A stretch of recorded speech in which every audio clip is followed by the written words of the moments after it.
Buen día, buenas tardes. Buenas Hola, tardes, buenas profe. tardes. Hola. Hola, profe.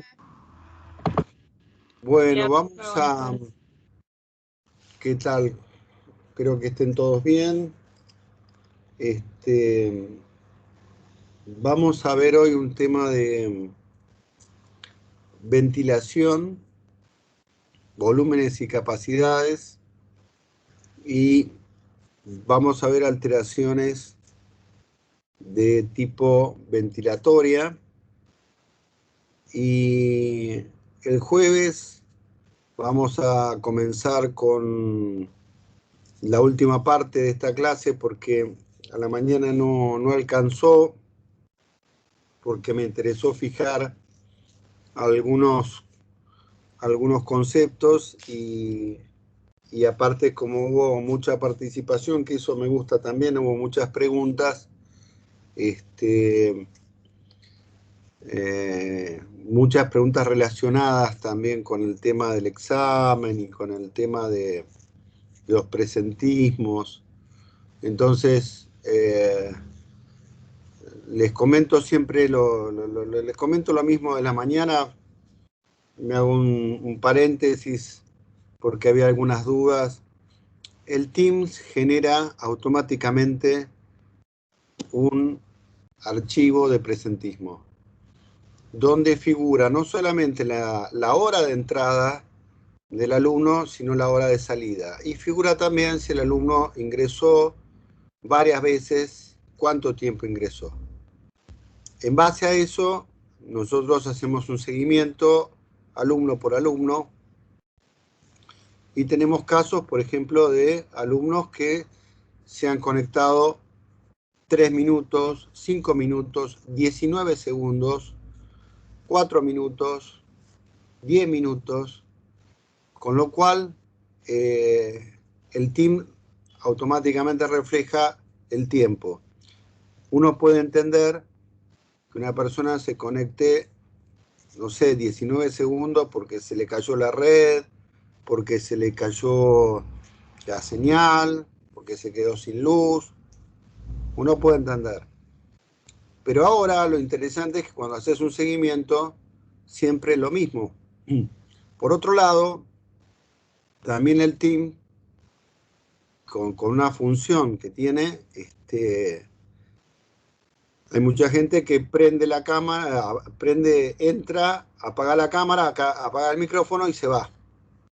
Entonces la clase terminó y como la persona no estaba, cuando terminó la clase, porque bueno, estaba haciendo otra cosa, lógicamente se genera una reunión aparte y me figuran todas las personas que están como con la cámara prendida y, o sea, con la cámara apagada y el micrófono apagado, pero como que siguen en clase, porque no se enteraron de que la clase finalizó. Eso es que también te lo marca el team. Entonces, todas estas cuestiones las tenemos en cuenta,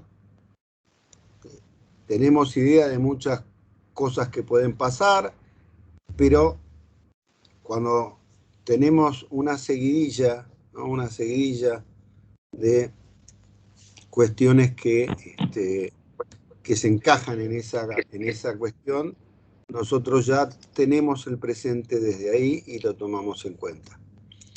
Nada más que es por una duda que surgió en la mañana, que podía surgir a la tarde, el tema del presente. Bueno, el tema del presente se genera automáticamente. Así que eso, y tiene la hora de entrada, la hora de salida, y si el alumno ingresó varias veces, que a veces puede pasar que se le cortó y ingresó, tuvo que hacer algo y ingresó, pero bueno, eso es todo automático. Y sí seguimos caso por caso, y sí tenemos en cuenta, lo saben por los que me han preguntado de miel, problemas particulares, casos especiales, nosotros marcamos tal día, sucedió tal cosa, o me escribió una alumna que hoy no iba a estar porque tenía que ir a vacunarse, o bueno, todas esas cosas las anotamos. ¿Eh? Así que eso era una duda que surgió la mañana y nada más. así nos manejamos. Bien, o a veces nos pasa que tenemos la nómina de alumnos, tanto a la mañana como a la tarde, son 120 y a veces están 40 conectados, 36 conectados y 120. O sea que eso también, fíjense. Bueno, hay un micrófono abierto, fíjense, ahí hay un micrófono abierto. Así empezamos con el tema de volúmenes y capacidades.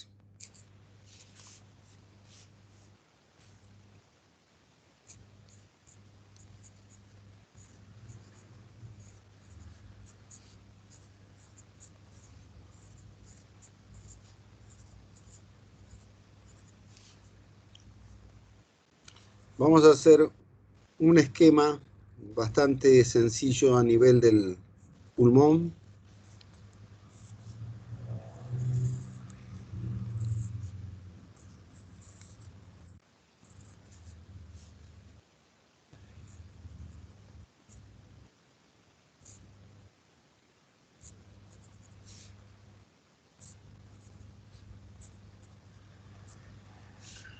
Profe, ¿qué tal? Buenas tardes. Dime. Una consulta, no sé si seré yo solo, pero no se ve la pantalla compartida. O sea, se ve chiquito, no se ve en grande. Ah, No, pero se ve bien, A mí me pasó lo mismo y yo decidí que para verlo completo anclé la pantalla del profesor. Claro. Ok. a mí me figura que estoy en primer plano. Ahora sí. Ahora sí. Figura así, profe. Que está en primer Qué plano. raro, porque lo había puesto en primer plano y no sé qué ocurrió. Ahora sí, profe, se ve. ¿Ahora se ve? Bueno, sí, avísenme cuando no se ve.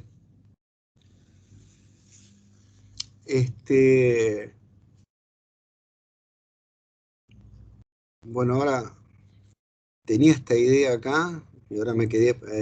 Bueno, la reja costal, está bien. Este es un paréntesis que hago también, pero se los quería aclarar también, porque saben que tenemos una muy buena relación, por lo menos yo lo siento así, no sé cómo lo sienten ustedes, pero yo tengo un buen rapport con ustedes, siempre les he hablado de frente, siempre las cosas se las he dicho claras y siempre me puse a disposición de ustedes para lo que necesiten, porque así lo siento, ¿no? Por algún comentario, alguna cuestión que sucedió en algún momento que dicen, bueno, a la mañana usted le da clase y a la tarde no. Les comento lo que pasa. Para mí no existe mañana y tarde. Para mí esto es una cuestión de una división funcional, pero yo no tengo en mi cabeza turno mañana y turno tarde. Para mí son todos los alumnos que integran ambos turnos los mismos. O sea, para mí es la camada 2021, no es turno tarde, turno mañana, no lo proceso de esa manera. Y pasa lo siguiente,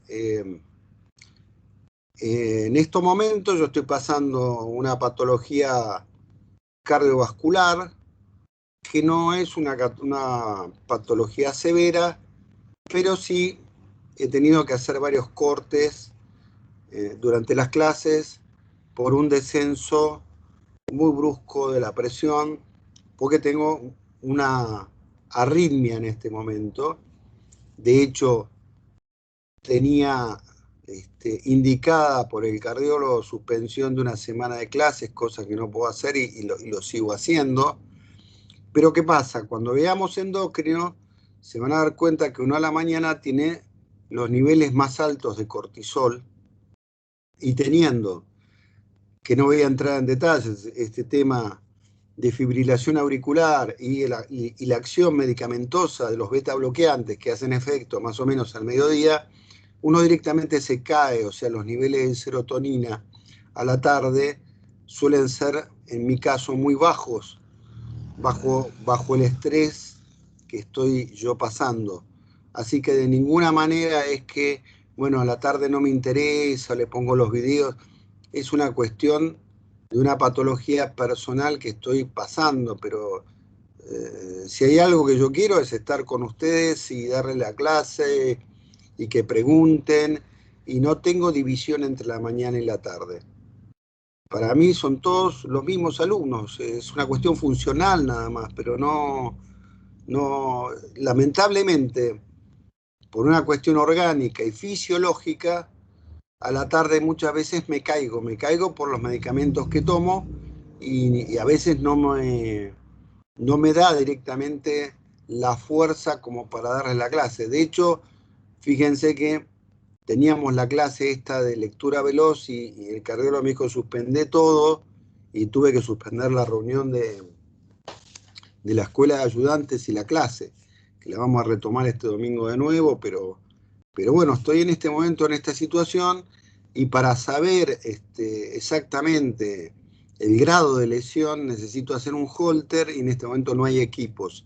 Hay mucha gente con problemas cardiovasculares y entonces estoy a la espera que me llamen para colocarme el equipo y ver bien cuál es el problema, porque por ahí ahora estoy, digamos, como ustedes ven, en el ritmo sinusal, descontrolado, estoy con una arritmia, con una fibrilación producto de una exagerada cantidad de estrés, o sea, traducido en una descarga simpática adrenérgica muy grande. Así que olvídense de que a la tarde es una cosa, a la mañana es lo mismo, es exactamente lo mismo, y no hay preferencia de nada, simplemente es una cuestión fisiológica que lamentablemente a veces no me queda otro remedio que hacerlo de esta manera. Así que sepan disculpar eso, porque no lo puedo manejar. Cuando lo puedo manejar medicamentosamente, o sea, digamos, con los medicamentos lo puedo equilibrar, como hoy traté de equilibrar los beta bloqueantes y traté de equilibrar un poco para mantener la fuerza suficiente para tirar de largo las 3 horas, ¿no? Bueno, simplemente un comentario al margen. Esto también me dio tiempo para pensar el tema que les quería comentar del pulmón. Bueno, acá tenemos el pulmón con 2 pleuras que ya vimos que es un espacio virtual, no es un espacio real. De existir un espacio real, tendríamos una patología. Por ejemplo, si una persona tiene un accidente y una costilla, digamos, le fisura la pleura y en la pleura rompe este sello que tiene que haber, digamos, entre pleura parietal, que está adosada al parénquima, y la que está en contacto con la parrilla costal, y se llenara de sangre, tendríamos un hematórax, donde se perdería, digamos, la funcionalidad pulmonar y estaríamos en un caso grave. Si, por ejemplo, acá hubiera un proceso inflamatorio y se llenara de líquido plasmático, tendríamos agua en los pulmones, o sea, en las pleuras, no en los pulmones, tendríamos un hidrotórax. Si se llenara de aire por una telectasia que rompe el tejido y ya rompe la pleura, bueno, y se llenara de aire, tendríamos un hemotórax. Y si tuviéramos una enfermedad de tipo inflamatoria y de tipo infecciosa, una tuberculosis, y se nos llenara de pus, tendríamos un piotórax. Técnicamente esto tiene que estar sellado, no tiene que haber espacio, el espacio es de forma virtual. Solamente estas 2 pleuras se encuentran en el hilio pulmonar y en este hilo pulmonar generan lo que se llama el ligamento triangular, que es lo que une el pulmón hacia este sitio que es el diafragma, ¿no? El ligamento triangular, que lo vimos en la parte anatómica. El parénquima pulmonar tiene gran cantidad de fibras elásticas, con lo cual las fibras elásticas tienden al colapso, ¿no? Tienden a hacer fuerza a la contracción del parénquima.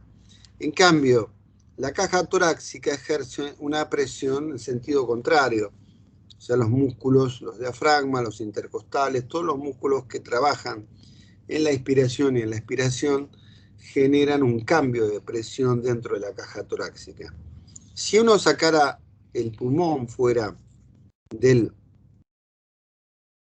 la caja torácica, si este fuera el pulmón dentro de la caja torácica, fuera de la caja torácica tendría este aspecto, ¿no? Se contraería mucho por quitarle esta fuerza. Entonces, esto es lo que le pasaría a un pulmón cuando pierde la dinámica entre las fuerzas de la parrilla costal. Piensen en traumatismos, heridas, ¿no? Piensen, por ejemplo, una persona que recibe una herida de arma blanca, ¿no? Y corta la pleura, o ya directamente corta el pulmón. El estado del pulmón es un estado crítico, ¿no? Se queda básicamente sin un pulmón. Entonces, ¿cuándo estas fuerzas están en equilibrio? Estas fuerzas se encuentran en el al fin de la expiración. Ya. Cuando yo inspiro, cuando expiro, cuando terminé la expiración, al final de la expiración, es cuando yo tengo estas fuerzas en equilibrio. Entonces, partiendo de ese equilibrio, supongamos que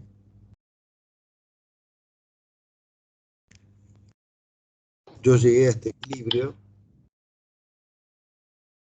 Después de el equilibrio uno respira normalmente, común y corriente, ¿no? O sea, uno tiene dos respiraciones, la frecuencia respiratoria de 12 respiraciones por minuto.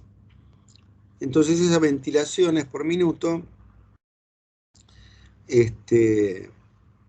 lo hacen bajo un volumen común y corriente. Entonces yo voy a tener un volumen que lo voy a llamar, si es común y corriente, bueno, volumen corriente. Lo pueden encontrar también como volumen tidal, que es lo mismo, porque tidal en inglés es oleaje, como que va y que viene, ¿no? Volumen tidal. Entonces, ahora, después le puedo pedir al paciente que ingrese o que uno ingrese la mayor cantidad de aire posible. Entonces, cuando uno ingresa la mayor cantidad de aire posible, se produce lo que se llama volumen de reserva inspiratoria. Y como este era el final de toda la cantidad de aire que yo tenía en los pulmones, entonces se va a llamar volumen de reserva expiratoria, que es el cual partimos. Ahora, ¿queda aire dentro del pulmón? Sí, hay un volumen que no podemos sacar en vida. Por eso se lo llama volumen residual. Este volumen no se puede sacar en vida, o sea, es un volumen que, supongamos, la presión parcial de oxígeno dentro de, a nivel del mar, es de 160 de 160 milímetros de mercurio. Y a través de la cascada respiratoria, por ejemplo en el alvéolo, yo tengo 104 milímetros de mercurio. Si no existiera este volumen residual, a tu izquierda. si no existiera este volumen residual, descendería a menos de 104 y el pulmón se colapsaría. Entonces, esto se refiere a que la perfusión, por ejemplo, es permanente, pero la respiración es por tramos, ¿no? Entonces, uno puede dejar de respirar unos minutos, uno puede inspirar o expirar más o menos, de forma voluntaria y de forma automática. Uno cuando duerme pasa al centro automático, que lo vamos a ver el jueves próximo, de regulación periférica y central del sistema respiratorio. Bien. Como un dato por ahí de tipo forense, legal, uno podría comentar el tema de que lo van a ver en una materia que se llama laboral y legal, o legal y laboral, creo que está en el último año. Para los abogados y para los médicos, el tema de cuando una persona se da por nacida, o sea, por nacida en la medicina. Ustedes saben que dentro del vientre materno los líquidos, los pulmones están llenos de líquido.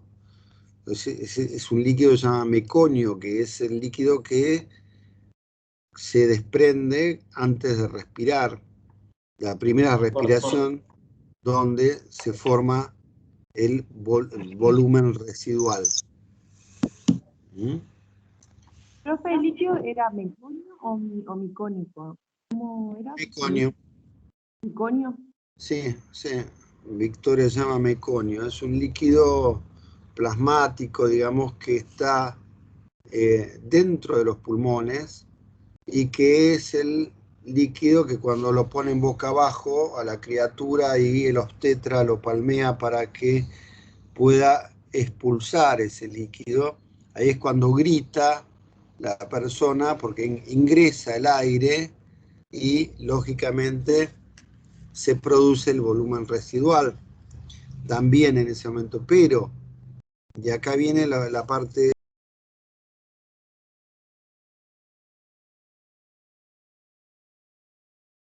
Profe, creo que se silenció. Profe, está muteado. Sí, ahora sí. Bien, ¿qué pasa cuando un chico nace, una criatura nace muerta? Entonces, todos los protocolos de fallecimiento van a autopsia. Entonces, en la autopsia, lo que hacen es quitarle los pulmones al recién nacido y los introducen dentro de una cubeta con agua. Entonces, si el pulmón se hunde, quiere decir que la persona no respiró. Si flota, quiere decir que respiró y entró aire, entonces se lo da por nacido vivo. En cambio, si no respiró, legalmente es una persona no nacida, con lo cual no se le otorga nombre, no se le da ningún derecho y automáticamente es cremado. ¿Cuáles son las incidencias legales? Imagínense que esta persona es un heredero del cual, imagínense que haya mucha plata de por medio, del cual si él nace y muere, la herencia sería repartida entre todos los sucesores. Si no naciera, no habría herencia. Y el tema es que no se le pone nombre porque al ponerle un nombre, el otorgarle un nombre y entregar una existencia da derechos. y esos derechos son legales. Y entonces tendría derechos y obligaciones legales a pesar de estar fallecido. En cambio, si la persona, el pulmón flotó, quiere decir que nació vivo y murió, con lo cual se le da un nombre, se lo anota y se lo entierra. En el caso contrario, no. Y por más doloroso que sea, tampoco se lo entregan a la madre ni nada, porque cualquiera de estas cuestiones pueden ser interpretadas legalmente como nacido vivo. Porque si lo entierran, lo tienen que enterrar con un nombre y lo tiene que pasar una lista de catastro, y es todo un tema de la vida y de la muerte. Pero digamos, sepan que el protocolo para saber si la persona es nacida viva y después fallecida es la prueba pulmonar. Si el pulmón flota, nació vivo, con lo cual tiene derechos y obligaciones, se pone un nombre, se lo anota y se lo entierra. Si el pulmón se va al fondo, quiere decir que nunca respiró, por lo tanto, tanto para la medicina legal y para la abogacía, la persona no existió nunca, no respiró, o sea, no vino al mundo, con lo cual no tiene existencia, no tiene nombre y es cremada. Bueno, eso es un dato así que lo van a ver en legales, pero ya que estamos con el volumen residual, un poco para explicarles cuáles son los temas que se les da importancia. Bueno, vamos a ponerle valores. Perdón, una pregunta. El punto de equilibrio, digamos, sería donde está el volumen corriente. No, sería el de reserva. El volumen de reserva expiratorio, o sea, al final de la expiración, Fernanda, cuando vos inspirás y vos expirás, al final de esa expiración llegás a este punto. Ok, gracias. Ese es el punto, digamos, de volumen de reserva expiratoria. El volumen residual dijimos que es un volumen que no podemos sacar, o sea que por más que expiremos, este volumen no va a salir, porque no es compatible con la vida, no se colapsaría el pulmón, por eso gracias a este volumen no se colapsa. Por arriba tenemos evidentemente el volumen corriente, ¿no? Porque nosotros respiramos normal, común y corrientemente, y vamos a ponerle valores. El volumen esto, ojo, son valores estándar, son valores no reales, en el sentido de que es el promedio, pero dependiendo del sexo, dependiendo de la altura, dependiendo de la contextura, dependiendo del contexto habitacional, o sea, si vive en la altura o en el mar, dependiendo de muchos factores, uno tiene que tener en cuenta que tenemos que prestar atención a esto, ¿no? Las capacidades, bueno, vamos a ponerle números primero. Vamos a ponerlos en mililitros, entonces más o menos el volumen residual está en 1200 mililitros, que quedarían siempre dentro del pulmón. El volumen de reserva expiratorio estaría en 1100 mililitros. El volumen corriente en 500 mililitros. Y el volumen de reserva expiratorio en 3000 mililitros o 3 litros. Profe. Sí. Eso quería preguntar yo del volumen corriente, porque en el libro aparece como que es 500 mililitros en un varón adulto. ¿Dice varón por un general o es porque en la mujer tiene otro volumen? No, porque se ha tomado como estándar. Lo que pasa, Camila, que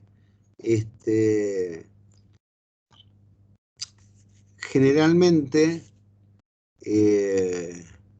casi todos los libros de texto de medicina que vienen de una tradición médica,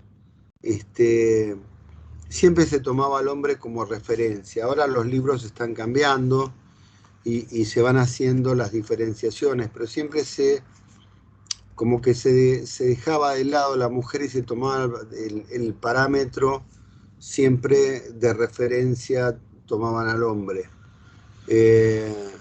Cosa que por suerte ahora, como ya verán, en muchos casos se revierte, pero digamos, lógicamente, por eso les decía que es el promedio estándar, lógicamente que va a depender de la estatura de la persona, de la consistencia, del contexto, digamos, habitacional, o sea, la altura.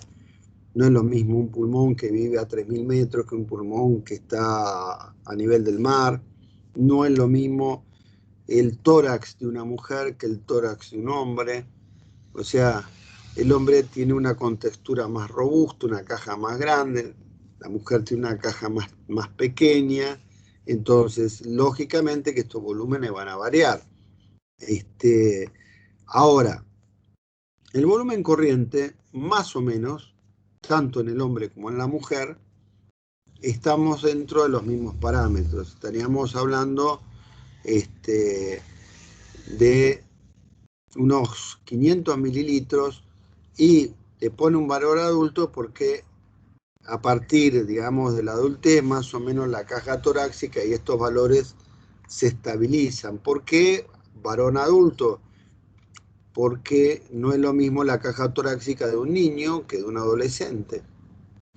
Todavía no está todo desarrollado y lógicamente, imagínense estos volúmenes en un bebé, en un chico de 3 años, un chico de 13 años, lógicamente que estos valores no coincidirían. Yo te diría que sí. Eso está relacionado con el concepto de compliancia pulmonar, ¿no? Que es la indispensabilidad. Está relacionado con esta ley de distensibilidad pulmonar, que hay un punto, digamos, de distensibilidad que se llama compliance, pero esto en relación a las fuerzas, ¿no? De contracción del pulmón y la fuerza que hace la reja torácica en la caja torácica. Entonces, acuérdense que estos volúmenes son referenciales, no son volúmenes que uno los puede aplicar a todo el mundo, ¿no? Son volúmenes para tener una idea de qué miden, pero cada paciente va a tener volúmenes que están más, un poquito, tampoco tan extremos, ¿no? Pero un poquito más, un poquito menos, dependiendo del tamaño, dependiendo del sexo, dependiendo de varios factores, se les van a acercar bastante, ¿no? No es tampoco que son valores extremos, son valores promedio, ¿no? Tanto para el hombre como para la mujer es un promedio. A pesar de que aparecen frases como varón adulto, pero la mujer también está en 500 mililitros. Así que no habría diferencia ahí entre hombre y mujer en cuanto al volumen corriente. Una vez que yo analicé los volúmenes, entonces resta analizar las capacidades. Y las capacidades, siempre acuérdense, las capacidades son la suma de 2 o más volúmenes. ¿Qué son las capacidades? La suma de 2 o más volúmenes. O sea que la capacidad simplemente es la combinación, se obtiene la combinación de algunos de estos volúmenes.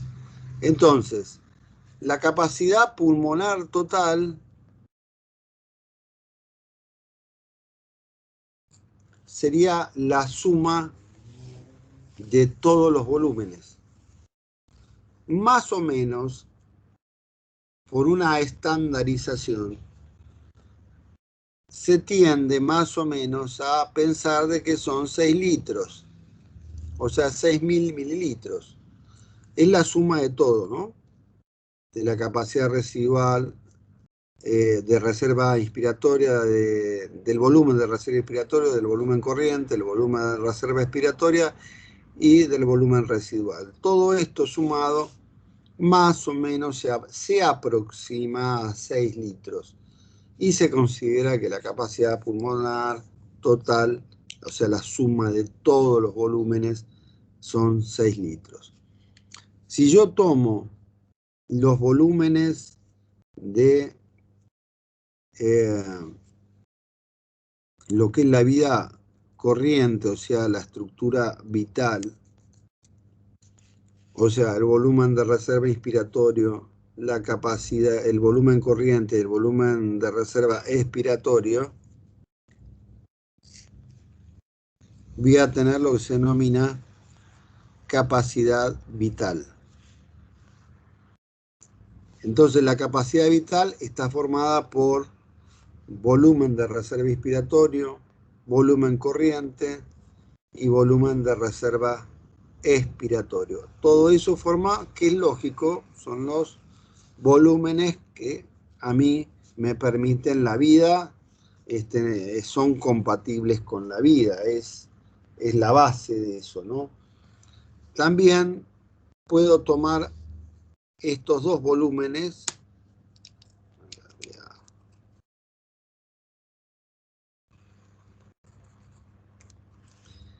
el volumen de reserva inspiratorio y el volumen corriente, y entonces voy a tener la capacidad inspiratoria. La capacidad expiratoria, entonces, es la suma del volumen de reserva inspiratorio y el volumen corriente. Y me quedan combinar estos dos de abajo, el volumen de reserva expiratoria y el volumen residual, da la capacidad residual funcional. Y entonces, ahí tengo todos los volúmenes. Profe, perdón que lo interrumpí. Dijo que el volumen vital era el volumen corriente, el de reserva inspiratoria y el de reserva expiratoria, ¿no? La capacidad vital. Acordate que acordate, Victoria, que las capacidades son sumas de volúmenes. Las capacidades. Listo, profe, gracias. Entonces, yo le decía que es fácil de acordarse porque, voy a decir, ¿qué me permite, qué es compatible con la vida? Y la inspiración, la expiración y el volumen corriente. Entonces, esto, por un razonamiento lógico, decir, bueno, esto es una capacidad vital porque necesito tanto la inspiración, la expiración como la ventilación continua, ¿no? Entonces, por eso es capacidad vital. Bueno, la reserva inspiratoria, lógicamente tengo que ingresar aire para poder hacer el volumen de reserva inspiratoria. Entonces la capacidad de inspiratoria va a estar formada por el volumen de reserva inspiratorio y la capacidad vital. Y lógicamente dijimos que para no colapsar los pulmones y mantener una funcionalidad necesitamos un volumen residual que no se puede sacar. Entonces, esta es una capacidad de reserva que está dentro, que nunca se va, funcional porque le permite no colapsarse a los pulmones. Y habíamos dicho que es el volumen de reserva expiratoria que llega hasta este límite donde no podés sacar, por más que quieras sacar aire, no podés vaciar los pulmones de todo. Entonces, fíjense que volúmenes y capacidades no es un tema difícil, no es un tema bastante lógico, ¿no? O sea, lo volvemos a repasar, volumen de reserva, 1200 mililitros, volumen de reserva expiratoria, 1100 mililitros, volumen corriente, 500 mililitros, volumen de reserva inspiratoria 3.000 mililitros. La suma de todos esos volúmenes se aproxima a 6.000 mililitros, o sea, 6 litros. Cuando sumamos el volumen de reserva inspiratoria, el volumen corriente y el volumen de reserva expiratoria, tenemos la capacidad vital. Cuando sumamos el volumen de reserva inspiratoria y el volumen corriente, tenemos la capacidad inspiratoria. Y cuando sumamos el volumen de reserva expiratorio y el volumen residual, tenemos la capacidad residual funcional. O sea, la capacidad de reserva funcional. Entonces, esto es todo lo que hay acerca de volúmenes y capacidades. Entonces, vamos a ver cómo se mide esto a nivel de lo que es la espirometría simple.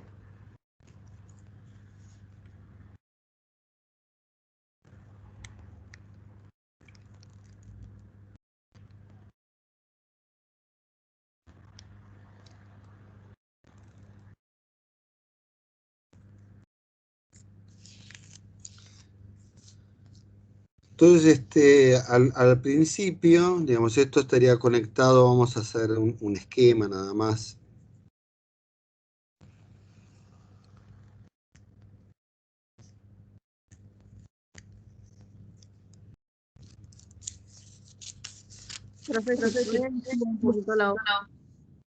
Ahí más o menos, entonces piensen que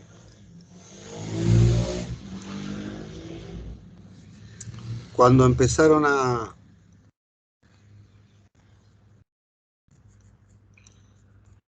tratar de medir esto, ya en el 1800, generaron este dispositivo muy antiguo, que yo lo vi en funcionamiento en la facultad. Ahora son todos de museo estas cosas, pero bueno, en su momento fue bastante interesante cómo las plantearon.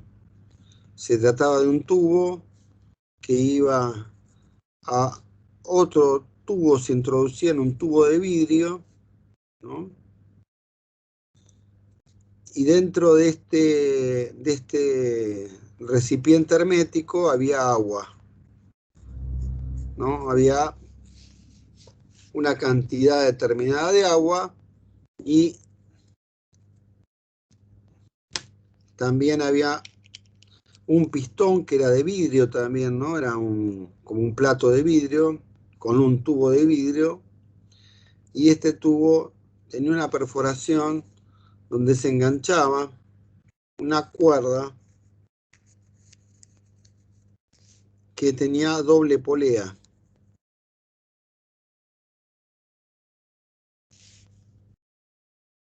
Y al final de la cuerda había un elemento metálico, una vara, que se desprendía en él en 90 grados, una punta que tenía tinta. Y había un rodillo que le llamaban taquígrafo, así como el rodillo, como el electrocardiograma, con una hoja así milimetrada, distinta. Y entonces, lógicamente, cuando la persona soplaba, la aguja descendía. Cuando la persona quitaba aire del recipiente, la aguja subía. Entonces, esto iba corriendo, ¿no? Esto iba girando. Es un rodillo que gira con un papel. Y la aguja acá tiene tinta. Entonces le decía al paciente que respire. El paciente empezaba a respirar. Volumen corriente. O sea, supongamos que era un paciente sano. Se le pedía que ingresara la mayor cantidad de aire posible. Entonces, volumen de reserva inspiratorio. Esto sería el volumen corriente. Esto sería el volumen de reserva inspiratorio. ¿Puede correr un poco la hoja, profe, por favor? Ahí está. Ustedes me avisan cuando sale de plano. Seguía respirando y le pedían que sacara el aire de sus pulmones y después siguiera respirando. Entonces este era el volumen de reserva expiratoria. Y lógicamente acá estaría tabulado lo que sería el volumen de reserva, el volumen residual, digo, que es el que no se puede salir. Esto es lo que se llama espirometría simple.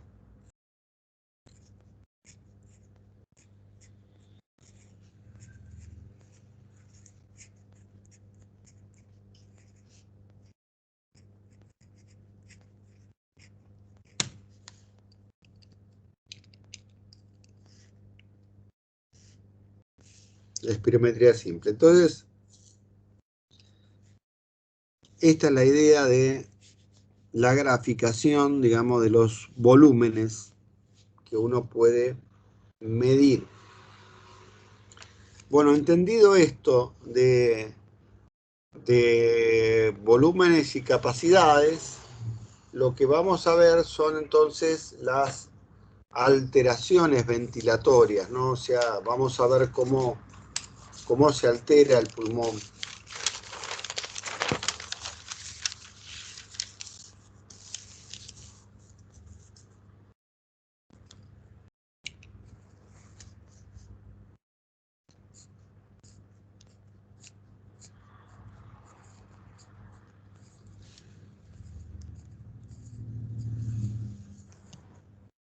Un poquito más abajo que adentro.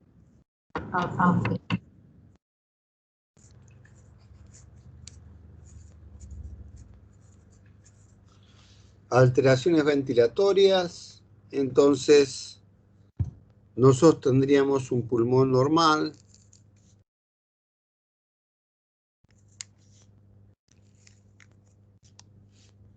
Este pulmón normal va a tener las vías aéreas,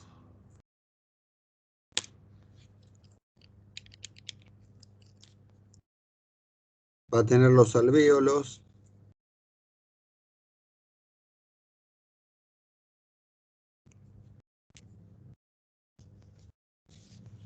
y va a tener tejido elástico, tiene mucha cantidad de fibras elásticas en su parénquima.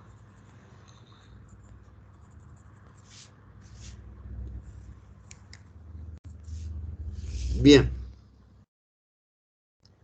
Entonces, hay dos patologías. Esto sería, digamos, un pulmón normal.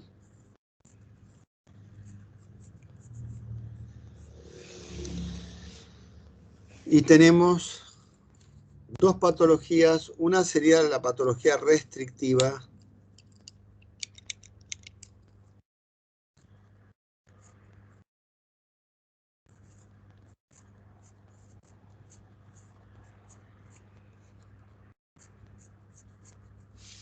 Y otra es la patología obstructiva.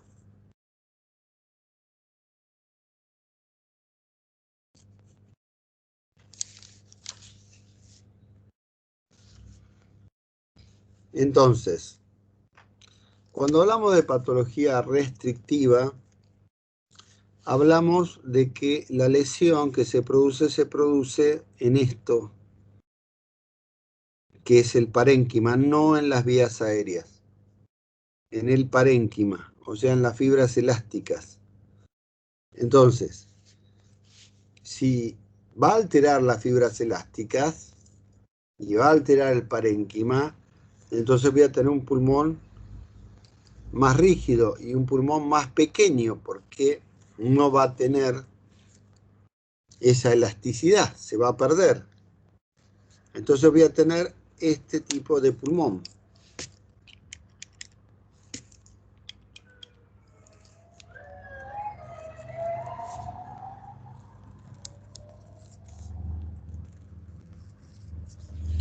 Un pulmón mucho más pequeño donde las vías aéreas no son significativamente alteradas,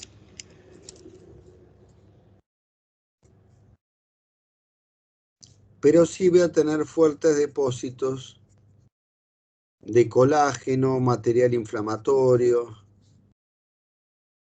Cuando se empiezan a depositar dentro del pulmón,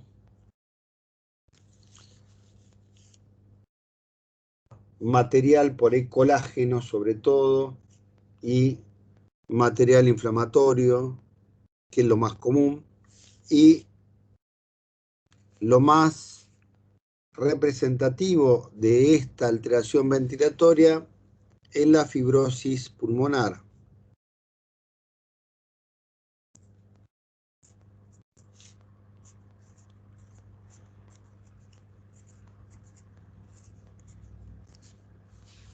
Donde, como vemos, tenemos un pulmón más pequeño, pero con una gran cantidad de depósitos de colágeno. Esto hace que sea un pulmón más rígido y menos distensible. Cuando hablamos de patología obstructiva, la anomalía, digamos, no se encuentra de parénquima, sino que está en la vía aérea. Lo que se afecta es la vía aérea. Entonces, antes de dibujar este pulmón, que sería un pulmón muchísimo más grande que el normal, pues un pulmón que va a tener atrapamiento aéreo, vamos a explicar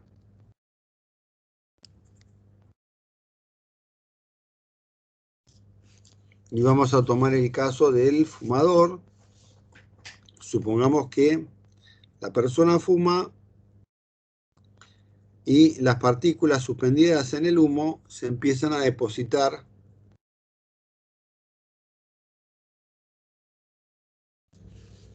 dentro de las vías aéreas. Como todo el epitelio, que es cúbico pseudoestratificado ciliado con células caliciformes, estas glándulas mucosas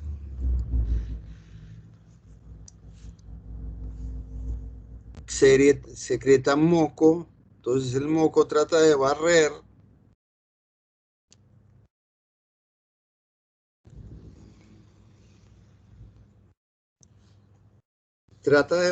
la cantidad de partículas que se están juntando en las vías aéreas. Si nosotros seguimos fumando, seguimos ingresando partículas, ¿no? Entonces esta glándula tiende a hipertrofiarse. Se hace una glándula hiperplásica, entonces secreta mucha más cantidad de moco, con la cual esta cantidad de moco reduce bastante la luz. O sea, fíjense que me está quedando esto de luz. Y este es el caso de la bronquitis crónica.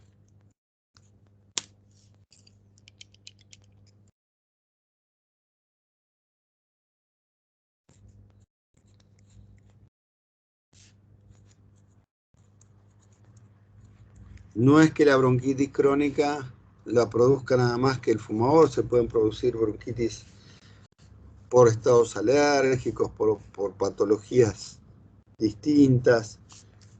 Tomamos el caso del fumador, pero no es solamente que la bronquitis crónica se da solamente en fumadores, sino este es un ejemplo de... Entonces, en este caso vamos a tener una persona que tiene mucha expectoración, mucha tos y tiene mucha flema, o sea, se trata de limpiar la vía, pero el tema es que es crónico porque la persona sigue y sigue fumando. Entonces, como sigue fumando, sigue teniendo una secreción de glándulas hiperplásicas con una cantidad de moco excesiva, ¿no? Entonces, Si la persona sigue fumando, a pesar de tener la bronquitis y la cantidad de moco que reduce la vía, esta es una vía aérea pulmonar donde tenemos los alvéolos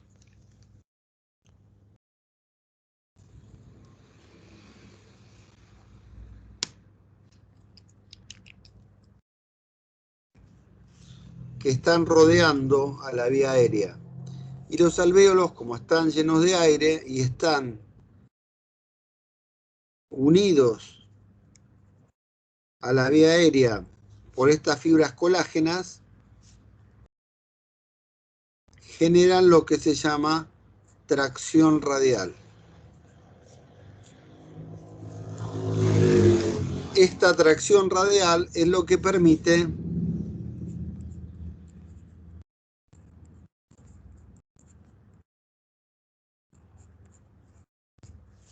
que la vía se abra. Ahora la persona sigue fumando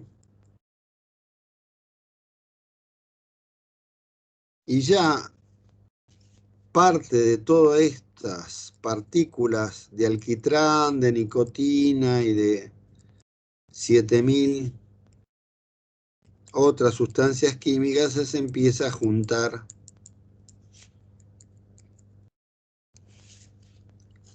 entre los alvéolos, porque atraviesa ya la vía, es tanta la cantidad que se empieza a juntar acá. Entonces el organismo responde con células inmunitarias, entonces aparece una neutrofilia,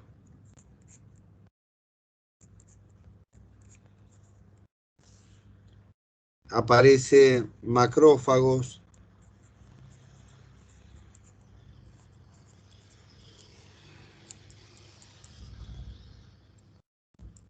eosinófilos, que se movilizan a la zona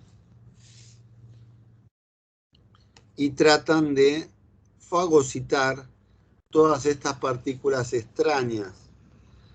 Entonces, lógicamente que van trabajando durante años, la persona sigue fumando, entonces llega un punto en que estas células comienzan a secretar proteasas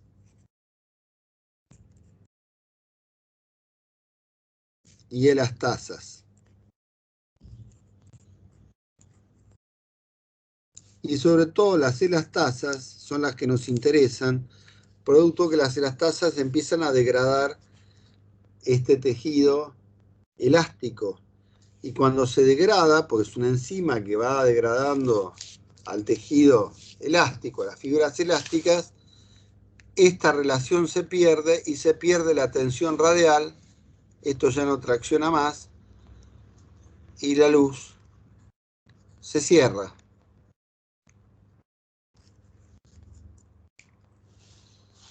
Y entonces tenemos un problema en cuanto a que ahora tenemos un pulmón muy grande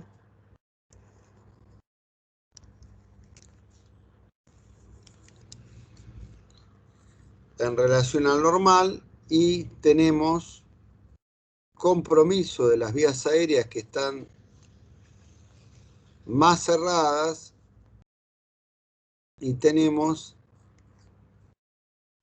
los alvéolos con un atrapamiento aéreo, o sea, tiene mucha cantidad de aire, pero acuerden que es un aire contaminado, es un aire que no es que tenga mucho más aire en el sentido del aire en sí. Entonces, esta patología obstructiva va a generar muchas veces, cuando el pulmón crece, esos tórax en tonel, ¿no? Como un tórax con una caja torácica muy, pero muy abierta, muy grande y la persona tiene más problemas al expirar que al inspirar. Está afectada tanto la expiración como la expiración. Entonces, lo más afectado de todo es la expiración. Cuesta mucho sacar el aire porque la tracción radial no funciona. Entonces, al tratar de sacarlo, se colapsa más la vía. Entonces, la persona cuando expira tiene que hacer un esfuerzo muy grande para poder quitar el aire de sus pulmones, para poder sacar el aire que lleva adentro, ¿no? Porque es bastante complejo el poder para estos pacientes sacar el aire afuera. Entonces, queda claro que... ¿Sí? ¿Eso es lo que pasa en el asma? Claro, lo que tenemos que pensar es que este pulmón, este tipo de patología se puede dar en el asma, en la crisis asmática, cuando el paciente no es un asmático crónico. Puede ser que tenga una crisis asmática y cuando tiene una crisis asmática pasa esto, ¿no? Pero después vuelve a tener un pulmón normal. En la crisis tenemos esto, temporal. Acá no actúan las elastasas ni nada por el estilo, sino que se achica la vía aérea, ¿no? Y, por supuesto, lo que se produce es volver a la situación anterior. No es que se vuelve tan rápido, pero bueno, después vuelve normalmente. Ahora, si tenemos un asmático crónico, esta es la situación igual que el EPOC, la enfermedad pulmonar obstructiva crónica. Mientras hay crisis, tenemos esto. Cuando no hay crisis, vuelve otra vez a la normalidad. Ahora, es como un proceso reversible en el asma. También sería compatible con una bronquiolitis, una bronquiectasia, serían más o menos compatibles con la bronquitis crónica, son estados similares. Este estado particularmente es un estado típico del fumador o de la persona que ha trabajado también en lugares donde hay muchas partículas de polvo. Acuérdense que también que muchas personas padecen patologías pulmonares obstructivas crónicas producto de ser fumadores pasivos, ¿no? O sea, porque si una persona fuma, pero el ambiente está poco ventilado y no hay una gran cantidad de aire que circule, esas partículas se acumulan en el ambiente, son inhaladas y es como si estuviera fumando, le llega la misma cantidad de partículas. Entonces, también contraerían una enfermedad obstructiva. Bien, ¿cómo serían? Profe, una pregunta. ¿La actividad física bien dosificada puede incidir favorablemente en esto, digamos, en esta tracción radial? ¿O en qué nivel es que puede favorecer o no, perjudicar? No sé. El tema es así, dentro de las maniobras, digamos, típicas, la asistencia kinésica respiratoria, por ejemplo, uno puede hacer que el paciente inhale lo poco que tenga y cuando uno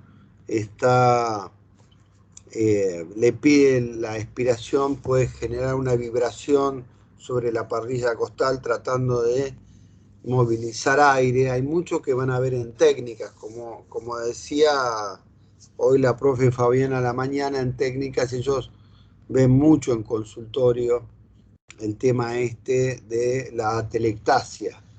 Entonces, lo más importante en un atelectásico es enseñarle a poder sacar el aire que tiene atrapado. Pensá que la persona, Fernanda, cuando la persona se pone nerviosa, es peor sacar el aire, es como que se pone más tensa y le empieza a costar mucho. Entonces hay que relajarla, hay que hacer vibraciones, hay que hacer movilizaciones, posturas de drenaje, cuestión de que se logre que el paciente pueda sacar el aire. Evidentemente que con volúmenes tan pequeños de aire que tiene, cualquier actividad física no la va a poder realizar, salvo cuestiones ejercicio respiratorio más que todo, o sea, tratar de que se hagan ejercicios sobre los músculos expiratorios, ¿no? Claro, o sea, por ahí estaba pensando en un paciente, pero por ahí no en un cuadro tan crítico, sino por ahí una persona fumadora donde en el dibujo anterior, digamos, donde dice bronquitis crónica.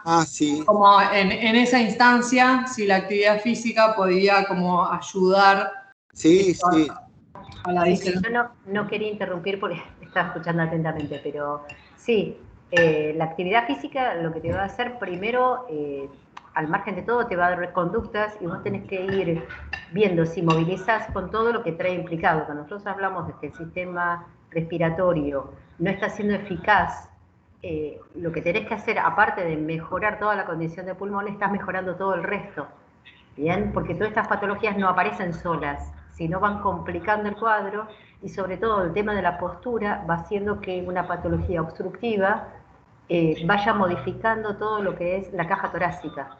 Entonces, cuando una persona comienza a tener problemas respiratorios, lo que se hacen es mejorar y enseñar justamente a esto, a cómo hacer la parte de exhalación la más óptima posible, porque no tiene problema en el ingreso del oxígeno, sino tiene problemas justamente en el exhalar.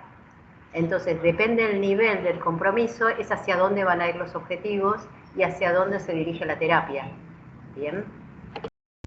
Ok, gracias. Igual acordate, Fernanda, que también esto está implicado el sistema cardiovascular, ¿no? O sea que la oxigenación, por eso pensemos ahora cómo se están incrementando las enfermedades respiratorias y cardiovasculares, producto de que mucha gente se pasa mucho tiempo ahora con el teletrabajo, digamos, sentado frente a la máquina, y como no tiene tiempo de hacer alguna actividad física, entonces, lógicamente, hay una sobrecarga a nivel del corazón que tiene que bombear toda la sangre de los miembros inferiores, o sea, hay un aumento del gasto cardíaco, y si le sumamos a todo esto una disminución del calibre, o sea, una hipoxia, una falta de oxigenación, ahí es cuando empiezas a ver que la persona tiene los pies fríos, que tiene las extremidades frías porque no hay circulación, que de repente puede tener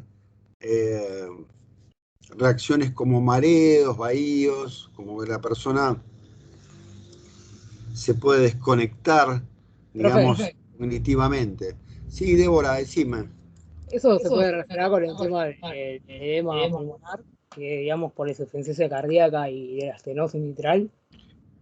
Y el edema pulmonar sí se provoca porque hay una insuficiencia cardíaca congestiva derecha. Lo vamos a ver en un ejemplo cuando el jueves veamos gases en sangre. Ahí vamos a ver también, o cuando vemos el tema de circulación el martes que viene, que vemos un poco de circulación y resistencias periféricas. El tema es que, como vieron la clase pasada, el surfactante es el mismo para todos los alvéolos.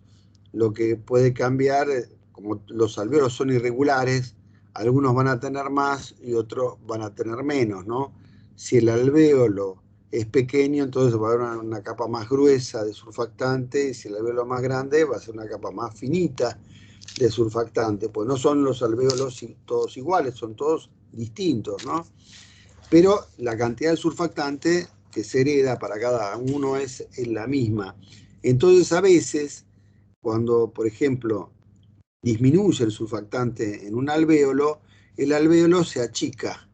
Y al achicarse genera una presión también que absorbe plasma del capilar y se produce el encharcamiento del alvéolo. Ese es el edema pulmonar. Y evidentemente, como la circulación menor la está manejando el corazón, el hemicorazón derecho, digamos, entonces, lógicamente que le va a costar más bombear sobre un corazón que está, con un pulmón que está encharcado. Entonces la presión auricular de 8 milímetros de mercurio te va a subir a 32, se va a hacer algo bastante difícil de bombear, va a terminar con una hipertrofia auricular derecha, haciendo una insuficiencia cardíaca que, como se produce por la cantidad de líquido del pulmón, se llama congestiva por la congestión pulmonar. Entonces, insuficiencia cardíaca congestiva, edema de pulmón, falla a nivel del...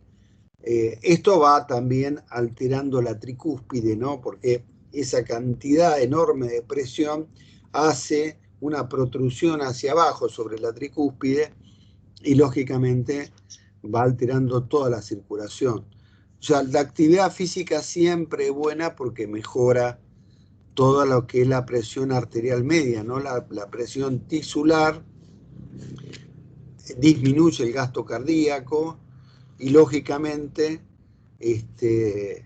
toda esta actividad produce también movilización de todos estos fluidos. Entonces la persona va a toser, va a sacar flema, va a tener mayor capacidad respiratoria, porque lógicamente lo vieron esta relación ventilación-perfusión. Acá estaríamos en una respiración tipo basal, tipo 3, ¿no? Y teníamos que llegar a una respiración tipo 1, tipo 2, digamos, donde la relación es 1 a 1. Entonces, lo obstructivo siempre toma las vías. Entonces teníamos la bronquitis, el asma, por ejemplo, la parte temporal, las bronquiectasias, las bronquiolitis, todo eso son patologías obstructivas que toman la vía. Y las patologías restrictivas toman el parénquima. Uno tiene un pulmón pequeño y otro tiene un pulmón sumamente grande, ¿no? Sumamente agrandado. En cambio, pulmón normal se mantiene dentro de los parámetros de los volúmenes y capacidades que vimos. Ahora vamos a ver un poquito cómo lo diagramamos, pero hay algo que ya les voy contando después cuando veamos,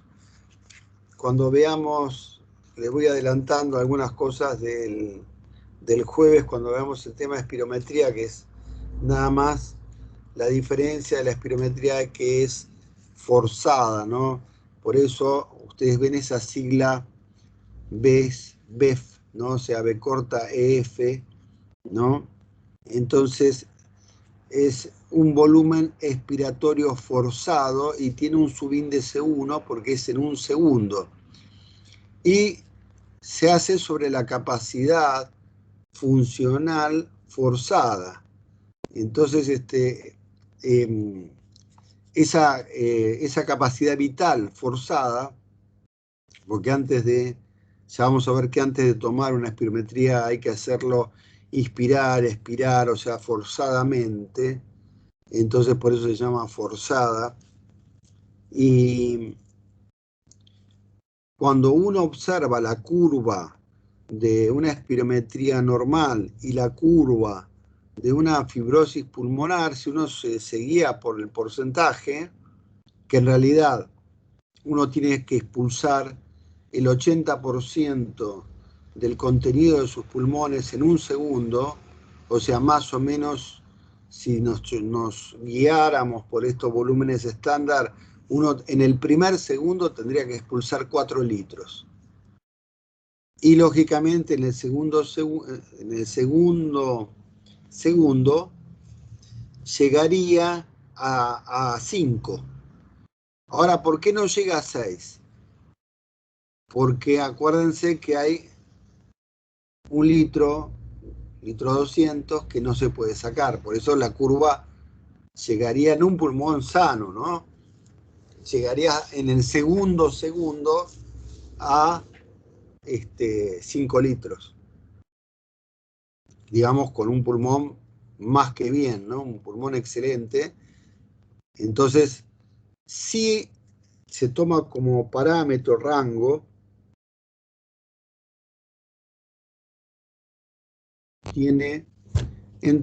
se toma entre 70 y 80 según la bibliografía, pero eso sí, menor de 70 es patológico. Si vos expulsás menos del 70% en el primer segundo, ya tenemos que pensar más en esta patología obstructiva. En realidad, para los medios restrictivos, para estudiar lo restrictivo, se usan otro tipo de medios. La espirometría es más para saber si hay enfermedades obstructivas, no tanto las restrictivas, porque acordate que dijimos que dentro de todo las vías aéreas no están significativamente comprometidas, con lo cual tendríamos una curva bastante similar, pero más chiquita. Pero cuando se hace esta relación de volumen expiratorio forzado en un segundo y capacidad vital forzada, que se llama índice Tifenot-Pinelli, cuando hablan del índice Tifenot-Pinelli, están hablando de esta relación, ¿no? Del volumen expiratorio forzado en un segundo y la capacidad vital forzada. Entonces, eso te tiene que dar 80, mayor de 70, mejor si es de 80 para arriba, ¿no? Si ya es de 80 para abajo y ni que hablar de 70 para abajo, ya presentamos la patología. Por ejemplo, un enfisematoso con atelectasia más o menos está en un 45%. Te va a dar un índice de Tifenot de 45, un atrapamiento muy grande. Y bueno, ¿el problema respiratorio nos va a llevar a un problema cardiovascular? Sí.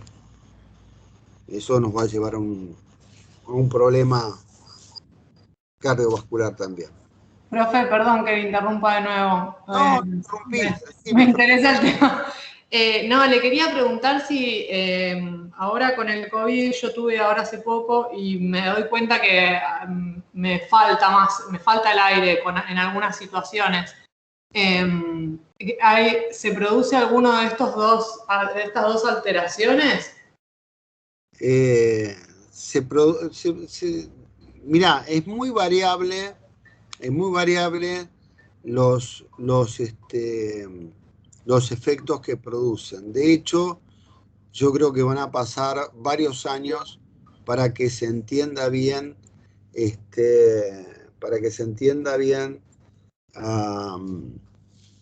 cuáles son los daños colaterales que provoca este virus. Sí, lo que te puedo decir, Fernanda, es que hay muchos neumonólogos que para mejorar las neumonías que quedan, neumonías inclusive bilaterales en esta patología, están usando el decúbito prono, o sea, ponerse boca abajo. En vez de estar en decúbito dorsal, usan el decúbito prono por un lapso de tiempo corto, ¿no? Pero dice que en el momento en que están en decúbito prono respiran mejor.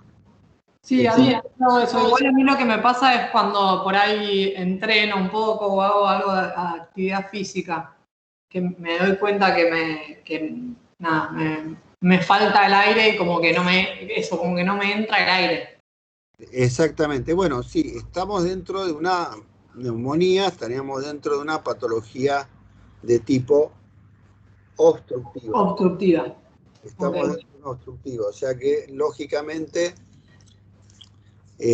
cuando es crónico, igual estarías como en una crisis asmática, porque la mayoría de los pacientes que han sufrido neumonías, al cabo de un mes y pico, se repusieron, ¿no? O sea, dependiendo siempre del paciente, de muchas consideraciones clínicas, pero la mayoría se va reponiendo. El cuadro es reversible, digamos. O sea, reversible, sí. okay. Hasta ahora no, o sea, lo que se está viendo como factor más dañino, digamos, es a nivel cardiovascular, ¿no?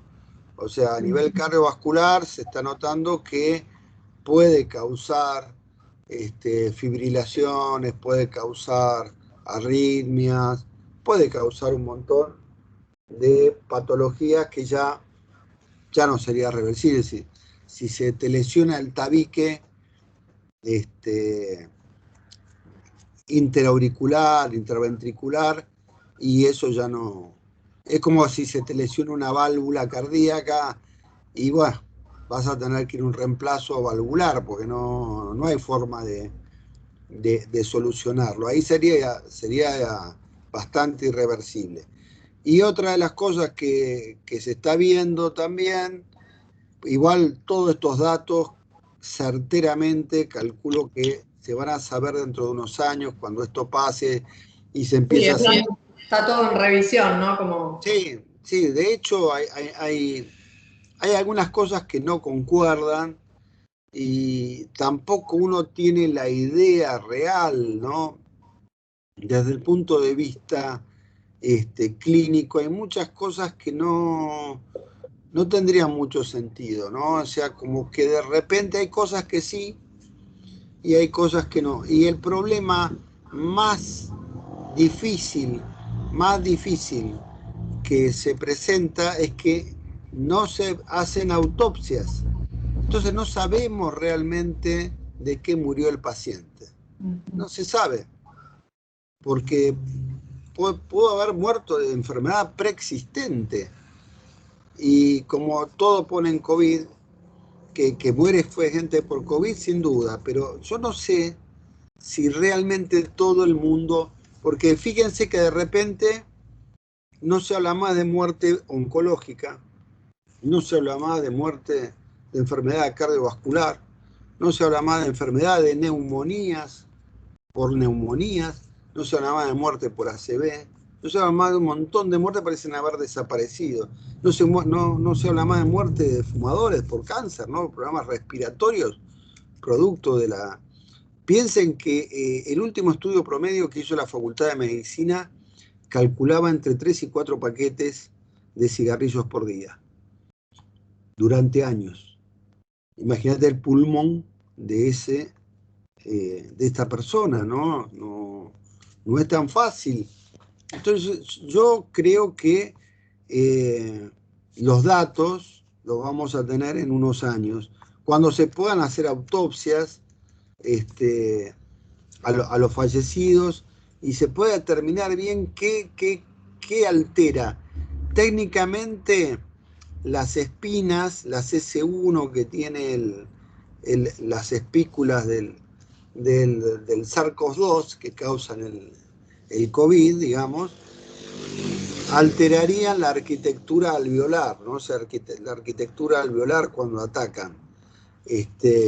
Evidentemente se defiende el organismo, entonces se perdería tersión radial, pero serían en casos muy, muy graves donde la enfermedad a muchos, como vieron, le pasa asintomática, o sea, no tienen nada de síntomas y sin embargo pueden contagiar porque, digamos, están cursando la enfermedad pero sin síntomas. Otros tienen síntomas muy leves y otros tienen síntomas de intubación, o sea, síntomas donde la persona se queda sin aire. entonces hay que directamente intubarla, ¿no? Es algo que depende de cada caso, y aparte depende de las cepas, ¿no? Vieron que hay varias cepas de SARS-CoV-2, entonces lo que se está estudiando y viendo ahora, por lo menos lo que uno ve en las revistas científicas más conocidas, de Lancet, Nature, son las revistas que están reflejando.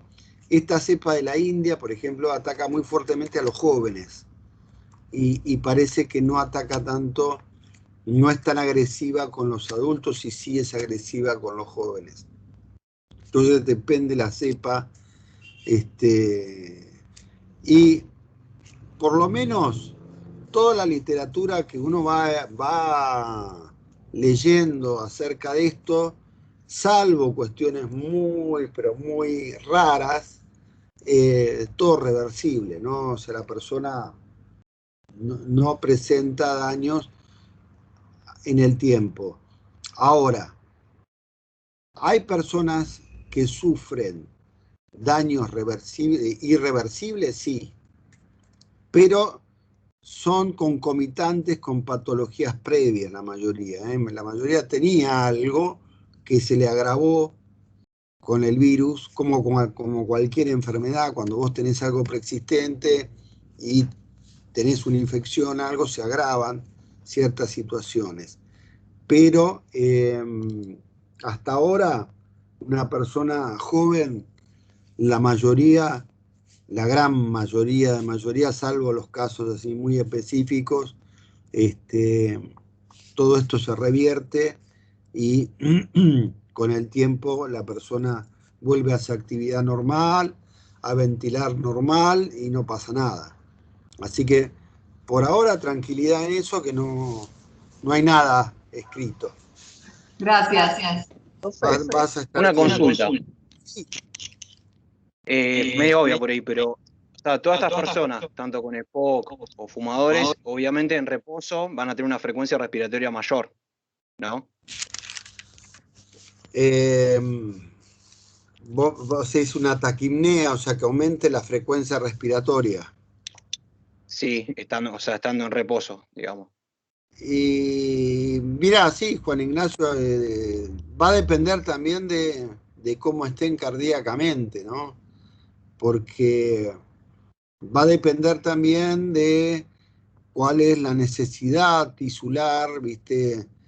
Si la persona por ahí está en reposo, ¿viste? O sea, no hace nada, está sentada, y más o menos, como no requiere mucha cantidad de oxígeno en los tejidos, y la frecuencia no va a estar muy alterada, pero al hacer mínimos esfuerzos sí aumenta la frecuencia respiratoria, cosa que es bastante, que la vamos a ver el jueves, eso es bastante jorobado, porque si aumenta la frecuencia respiratoria podemos entrar en una acidosis metabólica, porque justamente la acidosis entra por la cantidad de CO2 que se empieza a acumular y tenemos una respiración que es una respiración refleja, llamada respiración de Kussmaul, ¿no? Que la persona hace unas inspiraciones muy, o sea, pierde algo que vamos a ver y se llama la rampa, ¿no? Por ejemplo, la inspiración normal, si las hago así acá, la inspiración normal, digamos, es en rampa, ¿no? Vienen 2 segundos, 3 segundos más o menos, esto igual no lo voy a adelantar, y después empieza otra vez en rampa, ¿no? A subir. O sea, después vienen 2 segundos que no respirás y después, esto es automático, es una respiración automática. Pero vos viste que cuando vos respirás, vos hacés una respiración que va de menor a mayor. Vos hacés como que al principio inhalás de a poquito, ¿no? Y al final terminás haciendo una inhalación profunda. Ven que es como una rampa, ¿no? Cuando se produce la acidosis metabólica, no hay rampa. Entonces la persona hace... Si vieron esa respiración, que es como un sonido muy molesto, no es que la persona lo está haciendo a propósito, es un reflejo. Es un reflejo que tiene el organismo para ventilar CO2. Entonces, muchas veces pasa que una persona tiene una acidosis metabólica haciendo una actividad física y empieza a respirar así, ¿no? Es como una respiración que no tiene rampa, es una respiración brusca. Y vos le decís, pero dejá de respirar así. Y el paciente, la persona no está respirando a propósito, se le está soltando un reflejo. Vamos a ver qué es el reflejo de Herring-Brauer. Es un reflejo que está haciendo que pierda la respiración en rampa y aumente la ventilación. Quiere sacar CO2 porque puede entrar en riesgo. Por supuesto que si se aumenta mucho y entra en acidosis, podemos llegar a tener límites incompatibles con la vida, ¿no? Cuando tengamos una acidosis metabólica. Bueno, vamos a ver entonces si esto lo graficamos en litros, 2 litros, 3 litros, 4 litros, 5 litros y 6 litros. Bien. Más o menos dijimos que entre el volumen residual, de volumen reserva expiratoria y el volumen residual, más o menos, si uno calculara 1200, 2400, uno podría decir, podríamos arrancar desde acá para ser más fácil, 2 litros y medio. Entonces, si partimos de que es un pulmón convencional, estándar, y ese pulmón entonces va a tener un volumen corriente de 500 mililitros, llegaríamos a 3 litros. Volumen corriente. Ahora,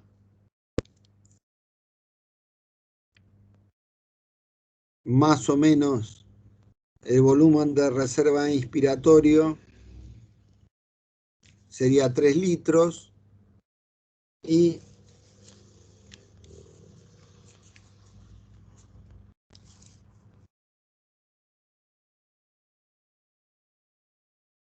seguiría respirando. Y cuando le pediríamos el volumen de reserva expiratorio, que habríamos dicho más o menos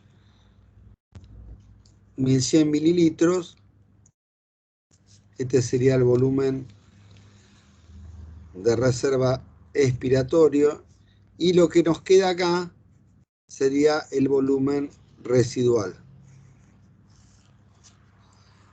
Esto sería un pulmón normal, ¿no? Más o menos esta sería la gráfica de un pulmón normal en litros.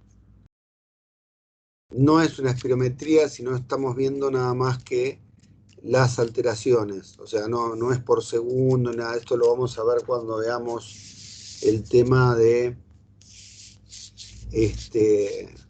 espirometría.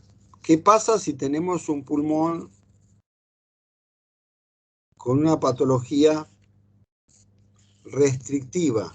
Vamos a hacer lo mismo.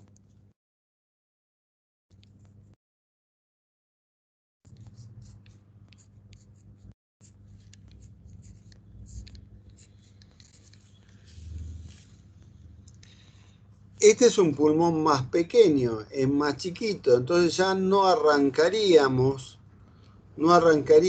en 2 litros y medio, sino que este pulmón ya más chiquitito, y bueno, más o menos estaríamos arrancando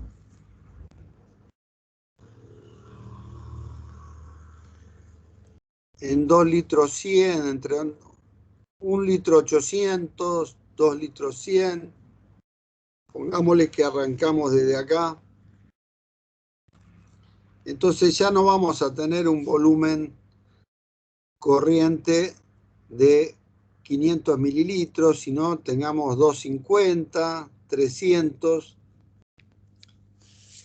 Esto es muy variable, digamos, esto es sumamente variable. Ya tampoco vamos a tener un volumen de reserva inspiratoria de 3 litros, sino tengamos 2 litros y medio, 2 litros 300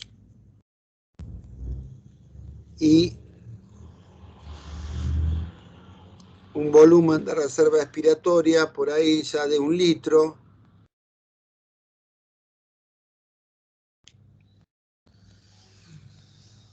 O quizás 900 y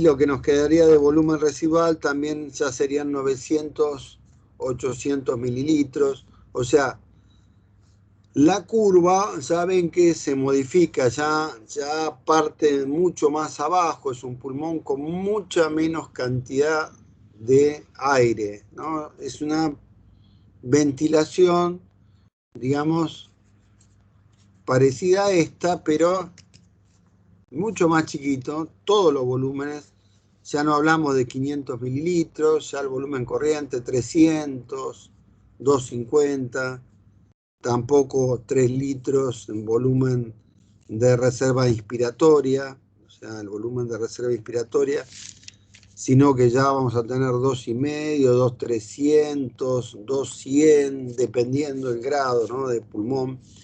También el volumen de reserva expiratoria, en vez de ser 1200, puede ser 900, 700. Todo más chiquito, todo más chiquito. Ahora, si nos vamos a la telectasia, digamos, nos vamos al pulmón obstructivo,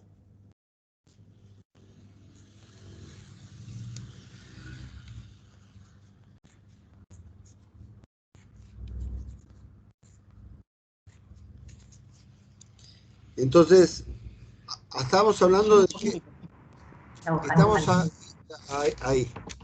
estamos hablando de un pulmón que está con un atrapamiento aéreo importante. Entonces ya la cantidad de aire que tiene el pulmón no va a arrancar en 2 litros y medio. Y por ahí arranca, vamos a poner para hacerla más fácil, en más o menos unos 3 litros y medio, 3 litros 800. Miren el atrapamiento de aire que hay.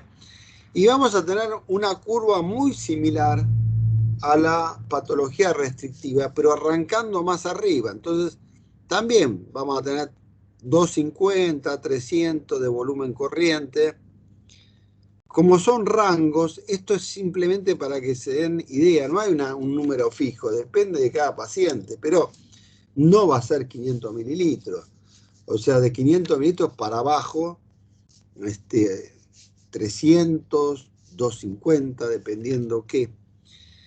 Tampoco va a tener 3 litros. Bueno, va a ser 2, 2,5. Muy parecido a lo que es el volumen de reserva inspiratorio. Muy parecido a lo que es el pulmón restrictivo. Tampoco va a tener, y esto está muy afectado, un volumen de reserva expiratorio muy grande, sino que le cuesta mucho expirar. Entonces por ahí va a tener 700, 800, 500 milímetros de mercurio. Entonces después seguiría la ventilación. Y por supuesto, fíjense, tenemos un volumen residual inmenso, pues tenemos una cantidad de aire muy, muy grande, una cantidad de aire terriblemente grande. Entonces, la idea de hoy era marcar que cuando hablamos de patologías restrictivas, hablamos de patologías que afectan el parénquima, infecciones, fibrosis, la fibrosis pulmonar, depósito de colágeno, pero no afectan significativamente al pulmón. De hecho, vamos a ver que cuando se hace la espirometría entre el restrictivo y el normal, más o menos te da 80, porque el índice de tifeno es muy parecido, por eso uno no se puede guiar solamente por los datos, si es que no ve al paciente, por los datos espirométricos, sino también por los datos clínicos semiológicos. Hay que ver el pulmón del paciente, las placas, porque si no te daría un pulmón normal y es un pulmón enfermo, es un pulmón que está fibrosado, es un pulmón que tiene una patología respiratoria. Esto vamos a ver que cuando hagamos las curvas de espirometría nos va a dar similar. Ya distinto, vamos a ver entre el pulmón obstructivo, que ahí está el mayor uso y la mayor utilidad del espirómetro, ¿no? En detectar rápidamente patologías obstructivas. Entonces, ya el índice de tifeno en este caso ya nos da 50 por debajo de 50, te da 45, un atrapamiento aéreo increíble, la persona apenas si está ingresando aire y sacando aire, ¿no? Sobre todo, acuérdense el colapso de las vías al sacar aire, ¿no? Sacar aire le cuesta una enormidad. Por eso todo el trabajo de asistencia kinésica respiratoria, el tema de las vibraciones, el tema de las movilizaciones, el tema de los ejercicios que potencien los músculos expiratorios. Entonces todo esto es, por ejemplo, una forma que ustedes pueden saber cuando en una clínica o en un hospital, cuando hay patologías respiratorias, tienen que ver patologías respiratorias, un signo, digamos, clínico, bien gráfico, cuando ustedes ven que el paciente tiene los brazos cruzados, los dedos por detrás, o sea, levantando los codos y pasándose las manos, enganchándose por detrás de la cabeza, ese paciente está evidentemente sufriendo algún déficit de ingreso de aire porque toma esa postura para levantar la parrilla costal con los esternocleidomastoides, con toda la parte de cuello, trata de levantar con los escalenos y toda la parrilla del opérculo para tratar de ingresar más aire. No es que están cómodos, relajados, sino nada, está con los brazos así, sentado con los brazos atrás de la nuca. No es que están cómodos, es que ahí se sienten mejor porque están con déficit de oxigenación. Entonces es una forma de detectar que el paciente no está recibiendo en sus pulmones la cantidad de aire. Entonces toma esa postura porque así siente que ingresa más aire. Bueno, el jueves lo que vamos a hacer es, vamos a ver cómo se toma y qué mide entonces la espirometría, y vamos a ver el oxígeno en sangre y el CO2 en sangre, entonces ya más o menos tener una idea general. Martes que viene veríamos toda la parte de resistencia periférica y circulación pulmonar, y finalizaríamos el jueves que viene con el tema de regulación periférica y central de la respiración. Y con eso ya terminaríamos toda la unidad de respiratorio. Bueno, nos vemos el jueves. Que pasen buena semana. Buenas Gracias, profe. Gracias, profe. Hasta el jueves. Chao, profe, gracias. Chao, profe. Chao, profe. Chao, gracias. Chao, gracias, profe. Chao. Gracias.